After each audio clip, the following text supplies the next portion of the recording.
அஸ்ஸலாமு அலைக்கும் வரஹ்மத்துல்லாஹி வபரகாத்துஹு.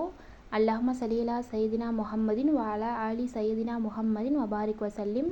இன்றைக்கி நம்ம இந்த வீடியோவில் கவலைகளையும் கஷ்டங்களையும் நீக்கி வாழ்க்கையில் பரக்கத்தை ஏற்படுத்தக்கூடிய நபி ஸல்லல்லாஹு அலைஹி வஸல்லம் அவங்க நமக்கு அறிவித்த ஒரு சூறாவை பற்றி தான் பார்க்க போகிறோம். ஒவ்வொரு நாளும் நம்ம வாழ்க்கையில் நம்ம எவ்வளவோ கஷ்டங்களையும் கவலைகளையும் சந்திச்சுக்கிட்டு தான் இருக்கோம்.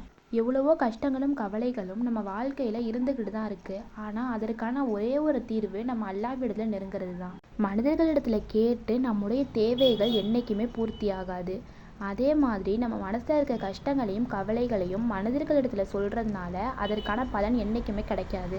இதுவே நம்மளை படைச்ச ரப்பூட்ட நம்ம அழுது தொழுது துவா கேட்டு, இறைவா என்னோட பிரச்சனையை நீ சரி பண்ணிடு, எனக்காக நீ மட்டும்தான் ரப்பே இருக்க, உன்னை விட்டு நான் யார்கிட்ட போய் நிற்பேன் அப்படின்னு நம்ம நினச்சோம்னா அந்த பிரச்சனைகள் எல்லாமே ஒரு தூசி மாதிரி அல்லாஹ் சரி பண்ணிடுவான். நம்மளை படைச்ச ரப்பூட்டு நம்ம எந்த அளவுக்கு நெருங்குறோமோ அந்த அளவுக்கு மனிதர்களிடத்தில் நம்ம தேவையற்றவங்களாக ஆகிடுவோம். இறைவனிடத்தில் சஜிதா செஞ்சு நம்ம கேட்டோம்னா மனிதர்களிடத்தில் கையேற நிலைமையை விட்டு அல்லாஹ் நம்மளை பாதுகாத்துருவான். இப்போ நபி ஸல்லல்லாஹு அலைஹி வஸல்லம் அவங்க நமக்கு கற்று தந்த சூறாவை பற்றி பார்க்கலாம். அந்த சூறா தான் அல் குர்ஆனில் சூரா அல் வாக்கியா.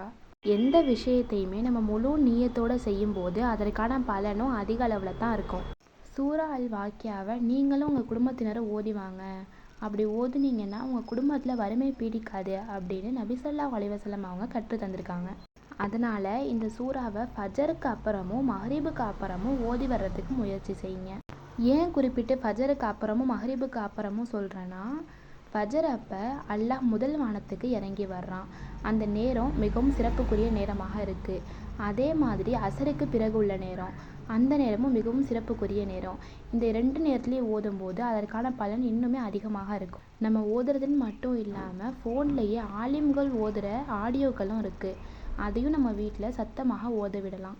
நம்மளும் நம்ம குடும்பத்தினரும் இதை தொடர்ந்து செஞ்சு வர்றதுனால நம்ம வாழ்க்கையில் இருக்கிற கஷ்டங்களும் கவலைகளும் கடன் தொல்லையும் மனக்கவலையும் எல்லாமே நீங்கிரும் இன்ஷா அல்லாஹ். ஒரு சின்ன விஷயமா இருந்தாலும் அதை நம்ம எப்படி செய்கிறோம் அப்படிங்கிறத பொறுத்து தான் இருக்குது. முழு மனசோட நியத்து வச்சு செஞ்சால் இன்ஷா அல்லாஹ் கண்டிப்பாக நடக்கும். நம்ம தர்மம் செய்யும் போதுமே நம்ம 1 ரூபா தர்மம் செய்கிறோமா இல்லை 10 ரூபா தர்மம் செய்கிறோமா அப்படிங்கிறத இறைவன் பார்க்குறது கிடையாது.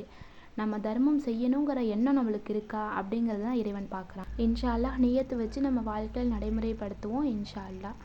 வேறு ஏதாவது சந்தேகங்கள் இருந்தால் கமெண்ட்டில் கேளுங்க, தெளிவுபடுத்துகிறேன்.